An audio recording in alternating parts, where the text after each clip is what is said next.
1,500원 좀 넘을 수는 있다고 생각하는데요. 아주 일시적이다. 1,200원대까지 내년에는 떨어질 수 있다. 외국인이 우리 주식을 사리라고 보고 있습니다. 그러면 외국인이 우리 주식을 사면은 주가도 오르고 돈이 우리 시장으로 들어오니까 원화 가치도 올라갈 거라는 거죠.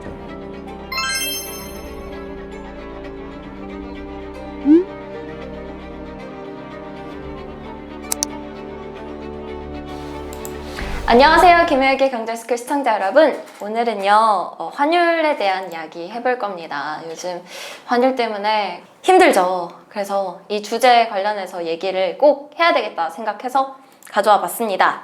교수님, 최근에 원달러 환율이 굉장히 높아졌어요. 1,500원을 찍을 거라는 얘기도 나오고 있는데요. 앞으로 어떻게 될지 얘기를 해보겠습니다. 지금 언론에 나온 기사가 있어요. 신문에 칼럼을 매월 한 달 정도 여러 신문에 쓰는데 한 신문에다가 네. 환율 전망을 썼거든요. 네. 그런데 제목이 원달러 환율 상승 이제 끝이 보인다. 끝이 보인다. 이런 식으로 전망했는데요. 네. 이렇게 제목을 달아놨는데 제 글 요약입니다. 그리고 며칠 전에 한 공영방송 라디오에 나가가지고 일시적으로 환율이 1,500원 넘을 수 있지만은 그건 아주 일시적일 것이다. 다시 환율이 급락할 것이다. 이런 전망을 했고, 좀 많은 사람들이 혹시라도 우리가 외환위기가 오지 않느냐, 그런 우려를 많이 하고 있거든요. 그래서 제가 외환위기 올 가능성은 굉장히 낮다. 그렇게 방송을 했더니 많은 댓글들이 외환위기 온다. 이런 댓글들이 많았었대요. 네. 그래서 그 방송을 진행하는 기자가 다음날 아침 그 내용을 좀 이야기하면서 우리가 2020년 3월 달에 코스피가 1470까지 떨어졌지 않습니까? 네. 그때 굉장히 어두운 전망들이 나왔는데, 그때 기자가 긍정적인 이야기를 했다. 1470까지 코스피가 떨어졌다. 금방 올라왔지 않느냐. 네. 이번에도 환율 전망에 있어서는 제 의견에, 김영익 의견에 동조한다. 그 다음날 이런 코멘트를 날리고 있던데. 네. 하여튼 지금 환율이 어디 가나 가장 큰 문제죠. 끝이 보이는 게 맞나요, 교수님? 제가 보기에는 이제 끝이 보이는 것 같습니다. 와, 이 원화 가치가요, 교수님. 선진국뿐만 아니라 신흥국 통화들에 비해서도 많이 떨어졌다라고 하더라고요. 근데 그 이유가 뭔가요? 달러 지수가 선진국 통화에 비해서도 발표가 되고요. 신흥시장 지수에서도 달러 지수를 발표해요. 그런데 올해 들어가지고 선진국 통화에 대해서 달러 가치가 17% 올랐습니다. 그런데 그 신흥시장에 비해서는 달러 가치가 6%밖에 안 올랐어요. 네. 이번에 신흥국 통화가 굉장히 안정적이었다는 겁니다. 대표적으로 브라질, 인도, 인도네시아 이런 나라들이 별로 환율이 타격을 받지 않았거든요. 네. 신흥국 통화는 오히려 조금 떨어지는데 그쳤다는 겁니다. 그런데 우리나라 원화 가치는 20%나 떨어져 버렸어요. 신흥국 통화가 6% 떨어졌는데 네. 우리나라 원화 가치가 굉장히 많이 떨어졌죠. 그러면 신흥국 통화에 선진국 통화에 비해서 원화 가치가 더 떨어지는 이유는 어디가 있느냐? 그거는 우리가 수출 의존도가 굉장히 높은 나라라는 거죠. 그래서 우리 GDP 중에서 수출이 차지하는 비중이 무려 44%나 돼요. 네. 그래서 일부에서는 한국 경제를 소규모 개방 경제다 이런 이야기 하는데 우리 경제는 해외 상황에 그렇게 많이 의존하고 있다는 겁니다. 그래서 해외 상황이 나빠지면은 다른 나라 통화 가치보다 우리나라 통화 가치가 더 많이 떨어진다는 거죠. 네. 2008년 글로벌 금융위기 때도요. 이때도 달러 지수, 신흥국이나 이머징 마켓 통화 지수에 비해서 우리 통화 가치가 훨씬 더 많이 떨어졌거든요. 이때 이제 1,500원이 넘었었죠. 그런데 이제 글로벌 금융시장이 좀 안정되니까 또 제일 빠르게 떨어집니다. 그런데 저는 여기서 1,500원 좀 넘을 수는 있다고 생각하는데요. 가더라도 저는 아주 일시적이다.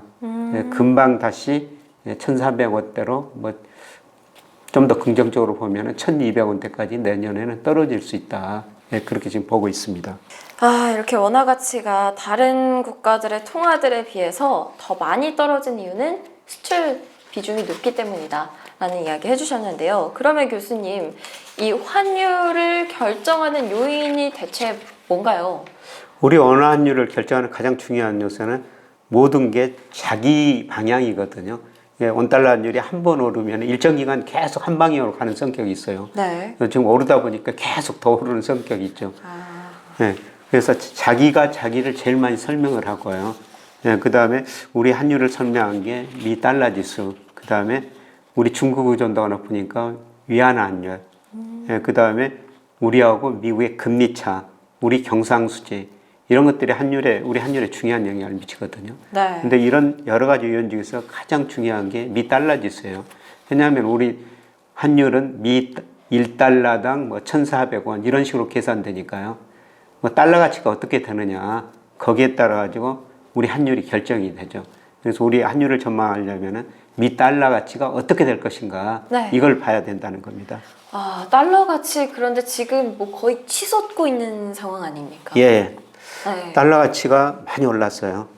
예, 달러 가치가 이제 그동안 많이 올랐던 이유는 예, 미국의 급격한 금리 인상, 그다음에 러시아 우크라이나 전쟁 때문에 안전자산 선호 이런 것 때문에 달러 가치가 많이 올랐는데요. 근데 국제결제은행에서 그 나라 실질 수요 환율을 계산하고 구매력을 한번 뭐 평가하긴 하는데요. 예, 그런데 이걸 가지고 예, 달러 가치가 저평가됐냐, 각 환율이 고평가됐냐 이런 걸 볼 수가 있는데 예, 지난 8월 현재 달러 가치가 거의 30% 정도 가대평가됐어요. 오. 예, 달러 가치가 이렇게 가대평가된 거는 2000년 미국에서 IT 거품이 발생했을 때 그 이후로 처음이거든요. 네. 근데 1990년대 미국 경제 아주 좋았었어요. 1990년대 후반에 특히 이거 정보통신 혁명이라고 그래가지고요. 네. 모든 산업의 생산성이 증가해 버렸거든요. 과거 연평균 생산성 증가율이 95년 이전에는 한 1.5% 정도 됐는데요. 96년에서 2000년까지는 연평균 생산성이 2.9%로 거의 2배가 돼 버렸습니다. 이렇게 생산성이 증가하니까 예, 미국 공급 곡선이 우측으로 이동하면서 미국 경제가 성장률이 높아지면서 물가는 안정되는 고성장 저물가 동시에 달성한 거거든요. 네. 이런 것들을 미국 사람들이 신경제 골디락스 이코노미라고 그래가지고요. 이때 나스닥 시장에 엄청난 거품이 발생했었죠. 이때가 미국 경제가 제가 보기에는 역사상 가장 좋은 시점이었었어요. 아하. 예. 그런데 지금 미국 경제가 그렇게 좋지 않거든요. 네. 예, 그런데 지금 달러 가치가 2000년 초반까지 가대평가된 거는 지금 달러 가치가 지나치게 높은 수준에 있다는 겁니다. 그래서 저는 조만간 달러 가치가 떨어질 수밖에 없는데요. 예, 그거는 미국 경제가 조만간 침체에 빠질 거라는 겁니다. 네. 예, 미국 경제가 1, 2분기 마이너스 성장했어요. 사실 1, 2분기 마이너스 성장한 나라는 미국뿐입니다. 유럽, 일본, 우리나라, 미국식으로 따지면 연율 한 2% 정도, 2, 3% 정도 플러스 성장했어요. 네. 예, 그런데 미국이 아마 3분기에는 플러스 성장할 텐데요. 저는 4분기는 고용도 줄어들고 소비도 감소하면서 내년 상반기까지는 미국 경제가 침체에 빠지리라고 보고 있습니다. 그래서 미국 국채 수익률이 최근에 4%까지 올라왔는데요. 네. 예, 저는 뭐 거의 정점을 기록했다. 내년에 미국 경제가 4분기 내년 상반기에 마이너스 성장하면서 미국 금리가 떨어질 것이다. 시장 금리요. 기준 금리는 좀 더 올릴 것 같습니다만은. 네. 그 시장 금리가 떨어지면은 그동안 미국이나 독일, 미국이나 일본 이렇게 금리 차이가 커져 가지고요. 달러가 강세했는데 그 금리 차가 축소될 거라는 거죠. 이렇게 되면은 달러 가치가 하락할 수밖에 없다. 예, 그리고 앞으로 그 미국 물가를 아주 좀 관심 있게 봐야 되는데요. 우리 주가뿐만 아니라 미국 주가도 급락했거든요. 네. 예, 그런데 제가 미국 S&P 500하고 그 미국 소비자 물가와 비교하면은 S&P 500 주가 지수가 소비자 물가 한 8개월 정도 선행해요. 이 주가가 이렇게 급락했다는 건 앞으로 물가 상승도 많이 떨어질 거라는 거죠. 많이 물가 상승이 떨어지면은 미 연준도 갈수록 긴축을 못 하고요. 예, 그 다음에 금리도 떨어질 거라는 겁니다. 이번 그 파월 연준 의장이 나중에 그 역사가 평가할 텐데요. 이번에는 지나치게 늦게 대응하고 지나치게 감인 반응하고 있다. 아. 지금은 이렇게 주가가 떨어진 거 보면은 내년에는 물가 상승 많이 떨어질 텐데 지금 이렇게 금리를 많이 올린 것은 내년에 생각보다 경기 침체폭이 커져 버릴 거라는 겁니다. 예, 그리고 역사를 보면은 미 달러 가치가 크게 하락한 적이 2번 있었어요. 네. 85년 9월 플라자비를 통해 가지고 그 이후로 달러 가치가 한 50% 떨어졌었습니다. 이때 미국이 어려우니까 플라자비를 통해 가지고 마르카 강세를 유도하고 달러 가치 하락을 유도했거든요. 80년대 들어가지고 레이건 행정부가 감세 정책을 펼쳤는데 전혀 작동이 안 됩니다. 그래서 미국 무역 적자, 경상수 적자가 늘어나니까요. 85년 9월 플라자비를 통해 가지고 달러 가치 하락을 유도한 거거든요. 그 다음에 2000년 미국에서 IT 거품이 붕괴되면서 달러 지수가 한 40% 떨어졌어요. 미국에서 IT 거품이 붕괴되면서 미국 GDP가 세계에서 차지하는 미 31%에서 2007년 무렵에 23%까지 떨어져요. 그리고 달러 가치가 한 40% 떨어졌거든요. 그런데 지금 미국 문제가 쌓이고 있다는 거죠. 내년에 미국 경제 침체에 빠지고 미국의 대내의 부채가 너무 많아요. 미국 사람들이 소비를 많이 하다 보니까요. 네. 대부채가 2011년 8월에요. S&P가 미국 국가 신용등급을 한 단계 떨어뜨린 적이 있었거든요. 그때 미국의 대순부채가 29% GDP 대비. 그런데 작년에 보니까 79%로 많이 올랐어요. 많이 올랐네요. 예. 그리고 재정적자 연방정부 부채도 2011년에 95%였는데요. 작년에 보니까 129%까지. 지금 대내 불균형이 너무 심화되고 있다는 거죠. 네. 미국의 문제가 쌓이고 있다는 겁니다. 그래서 이런 걸 보면은 저는 조만간 달러 가치가 정점을 치고 하락하면은 최소한 3년은 갈 수 있을 것이다. 그래서 달러 가치가 하락하면은 상대적으로 다른 통화 가치는 오를 수밖에 없고요. 원화 가치도 오를 거라는 거죠. 네. 이거는 제 견해뿐만 아니라요. 제가 블룸버그 컨센서스를 계속 월마다 체크하는데 10월 초에 발표된 블룸버그 컨센서스 보니까요. 내년 내후년까지 달러는 약세고 모든 통화 강세예요. 유로, 엔, 위안화 다 강세거든요. 블룸버그 컨센서스도. 네. 그래서 이거는 제 생각뿐만 아니라 블룸버그 컨센서스도 그렇더라. 그리고 IMF마저도요. 2027년까지 세계 경제 전망을 해놨는데 미국 비중이 세계 GDP에서 차지하는 미국 비중이 내년부터 2027년까지 계속 축소라는 거예요. 달러 가치 하락이라는 의미입니다.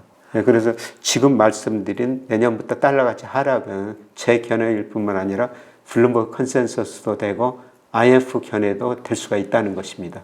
결국 킹달러는 지금 올해가 전성기였던 거고 내년부터는 달러화 가치가 하락하고 다른 통화 가치가 올라가는 그런 시기가 올 것이다 라는 거네요. 미국이 이제 경기 침체에 돌입을 하고 그게 이제 결국에는 통화정책 실패로 인한 것이다 라는 말씀이신가요? 예. 파월 연준 의장이 뒤늦게 너무 많이 금리를 올리고 있다는 거죠. 이거 금리를 올리면 제가 분석해보면 6개월 정도 시차를 두고 소비 투자가 줄어들거든요. 지금 너무 많이 금리를 올리고 있기 때문에 이게 내년 상반기에 심각한 경기 침체를 일으킬 거라는 거죠. 네, 저는 지금 미국 고용이 좋다고 그래가지고 금리를 올리고 있는데요. 네. 근데 이 고용 문제도 조금 문제가 있다고 생각해요. 미국의 노동시장 참가율이에요. 2008년에 68% 정도 됐었어요. 그런데 지금 62%에서 63% 사이거든요. 네. 미국 사람들이 그렇게 일을 안 한다는 겁니다. 왜 일을 안 하느냐? 그동안 정부가 돈을 많이 줬고 실업수당 줬기 때문에 그 돈 가지고 쓰고 있고요. 그 다음에 이번 코로나를 거치면서 미국 사람들이 100만 명 이상 죽었거든요. 2차 세계전 때보다도 2배 이상 죽은 거예요. 네. 이렇게 사람들이 많이 죽다 보니까 미국 사람들, 일부 사람들이 이제 인식이 열심히 직장 다니면서 일해가지고 바둥바둥 살 필요 없어. 그냥 적당한 돈 있으면 쓰고 살자. 그러면서 일을 안 한다는 겁니다. 그래서 고용률이 많이 떨어졌어요. 그런데 미국 최근에 가계 저축률이 보니까 3% 후반까지 떨어졌거든요. 과거 평균이 장기 평균 7%예요. 저축한 돈을 많이 써버리고 있다는 겁니다. 그렇네요. 이제 미국 사람들이 일하러 나와야 돼요. 일하러 나오면 지금 실업률이 올라갈 수밖에 없죠. 그 실업률이라는 것은 일할 의지가 있는데 그렇죠. 일을 못한 사람들을 실업자로 삼는데 지금은 이제 의지가 없는 사람들이 많다라는 거잖아요. 일을 안 하는 사람들이 그동안 많았었는데 이제 저축이 떨어지고 돈이 없으니까 일하러 나와야 됩니다. 네. 그러면 실업률이 올라가 버리죠. 지금 3.5% 이 정도에서 제가 보기에는 내년 상반기에는 거의 4.5% 이상으로 올라가 볼 가능성이 높아요. 그래서 미국 고용도 착시다. 그리고 최근에 미국 일부 기업들이 고용을 줄이고 있지 않습니까? 미국 고용은 정말 탄력적이에요. 2020년 코로나 때문에 3, 4월에 미국 비농업 분야에서 일자리가 2,200만 개 줄어들거든요. 10년 동안 늘었던 일자리를 단 2달 사이에 줄여버린 나라가 미국이라는 겁니다. 2,200만 개는요. 우리나라 인구의 절반 정도잖아요. 그렇죠. 그 일자리를 단 2달 사이에 줄여버린 나라가 미국이에요. 그래서 경기가 뭐 4분기 되는 1분기에 당장 이번 주 금요일 날 미국 9월 고용동향이 발표가 되고 있지 않습니까? 컨센서스 보니까 25만 명인데 과연 그만큼 나올 것인가? 우리도 한번 그걸 지켜봐야 돼요. 그런데 저는 앞으로 예상보다 고용이 좀 낮아지리라고 보고 있습니다. 그러면 지금까지 이제 달러화 가치가 굉장히 높아져서 이 환율이 치솟고 있다. 그런데 이 환율 정점을 곧 찍을 것이다라는 이야기까지 하고 있는 중이었는데요. 그러면 환율, 주가는 어떤 관계를 가지나요? 예, 제가 그림에 그려놨으면 환율은 축을 거꾸로 그려놨는데요. 네. 같은 방향으로 움직여요. 원화가 강세될 때 주가가 올랐고 주가가 오를 때 원화가 강세됐거든요. 원화 가치가 올랐다는 것이죠. 그래서 같은 방향으로 움직이는데요. 예, 그런데 통계적으로 인과관계 어떤 게 원인이 되고 어떤 게 결과느냐 이렇게 보니까 예, 주가가 환율을 더 설명하는 힘이 더 큽니다. 같은 방향으로 움직이지만 예, 주가가 조금 더 원인이 된다는 것이죠. 우리 코스피가 9월 말 현재 예, 명목 GDP에 비해서 30%, 일평균 수출에 비해서 22%, 그 다음에 M2에 비해서도 23% 저평가됐다. 네. 우리 코스피가 저평가됐다는 것이죠. 예, 그리고 원화 가치도 저평가됐고 조만간 미 달러 가치 하락하면서 원화 가치가 오를 것이다. 예, 저는 조만간 이것들이 주가도 오르고 원화 가치도 오르리라 보고 있거든요. 그래서 이게 뭐 내년 상반기까지 조금 더 둘 다 원화 가치 주가도 떨어질 수도 있습니다만은 둘 다 저평가됐다. 예, 저평가 해소되는 국면이 앞으로 나타날 것이다. 네. 예, 그렇게 지금 보고 있는 것입니다. 네. 환율과 주가가 환율을 좀 설명하는 경향이 있다라는 말씀, 그리고 둘 다 지금 저평가되어 있어서 곧 이 저평가 영역에서 벗어나는 일이 발생을 하게 될 것이다 라는 이야기까지 해주셨습니다. 그러면 이 저평가가 해소되는 시점이 곧 오게 될 텐데요. 이 저평가 해소는 어떻게 발생이 되는 건가요? 예, 저는 외국인 순매수라고 보고 있거든요. 외국인이요? 예, 그래서 뭐 저처럼 생각하는 외국인이 있을 겁니다. 한국 주가가 저평가됐다. 네. 예, 그리고 원화 가치가 저평가됐다. 예, 그러면 외국인이 주식을 사거든요. 예, 사실 그 7, 8월 달에는 외국인이 꽤 주식을 사다가 9월에 팔았어요. 예, 그리고 10월 들어가지고 뭐 조금씩 지금 사는 둥 마는 둥 하고 있습니다만 네. 예, 저는 머지않아 외국인이 우리 주식을 사리라고 보고 있습니다. 예, 그러면 외국인이 우리 주식을 사면은 주가도 오르고 예, 돈이 우리 시장으로 들어오니까 원화 가치도 올라갈 거라는 거죠. 네. 예, 그래서 원화 가치, 주가, 코스피가 둘 다 저평가되어 있는데요. 어떻게 하면 이 저평가가 해소될 것인가? 이거는 외국인이 우리 주식을 사면서 해소될 가능성이 높다. 그래서 언제 외국인이 뭐 들어올 것인가? 이거는 좀 더 지켜봐야 되겠습니다만은 예, 저는 여기서 외국인이 더 이상 팔지는 않고요. 외국인이 뭐 서서히 우리 주식을 이제 사는 시점이 머지 않았다. 예, 그러면서 이 두 가지 문제가 해결될 수 있다. 그렇게 좀 보고 있습니다. 외국인 순매수로 인해서 이 저평가가 곧 해소가 될 것이다. 지금까지 이제 환율 관련해서 이야기를 해봤습니다. 1,500원까지 찍을 것이다. 이런 얘기가 나오고 있는데요.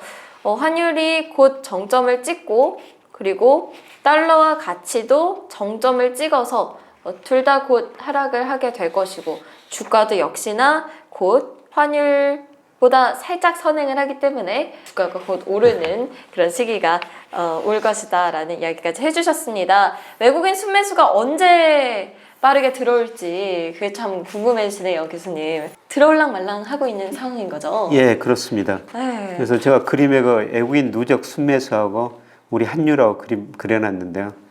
예, 최근에 보면 외국인들이 조금 사는 조짐들이 나타나고 있거든요. 네, 시원하게 좀 들어왔으면 예, 좋겠네요. 시원하게 좀 들어오면은 뭐 원화 가치나 주가 저평가 영역이 빨리 해소될 텐데요. 네. 예, 그런데 아직은 뭐 세계 경제가 불안하고 내년 1분기까지도 뭐 세계 경제가 좀 실물 경제가 불안하기 때문에 많이는 안 들어올 것 같습니다만은 예, 그래도 일부 외국인은 들어올 수 있다. 네. 예, 그래서 계속 우리가 외국인 언제 주식 사는가, 외국인 순매수를 계속 한번 지켜볼 필요가 있을 것 같습니다. 네, 외국인 순매수가 언제 들어올지 그 시점 한번 유심히 지켜보면 좋을 것 같습니다. 네, 지금까지 환율 얘기 해봤는데요. 다음 영상도 시청해주시면 감사하겠습니다. 교수님 오늘도 감사합니다. 네, 고맙습니다. 경제스쿨 애독자 여러분들, 올해 투자하기 참 어렵다는 이야기를 많이 하시는데요. 위기를 기회로 바꿀 수 있는 준비를 잘 해두신다면 지금이 바로 부를 축적해 나갈 좋은 타이밍이다. 그 타이밍을 한 번은 실패로 놓치지 않으면 하는 간절한 바람으로 같이 공부하는 투자스쿨도 열심히 준비해야 하고 있으니 투자가 어렵다고 생각하는 분들도 함께 해보셔도 좋겠습니다. 설명글을 확인해 주시고요. 그럼 여러분 모두들 늘 좋은 오늘 되시길 바랍니다. 감사합니다.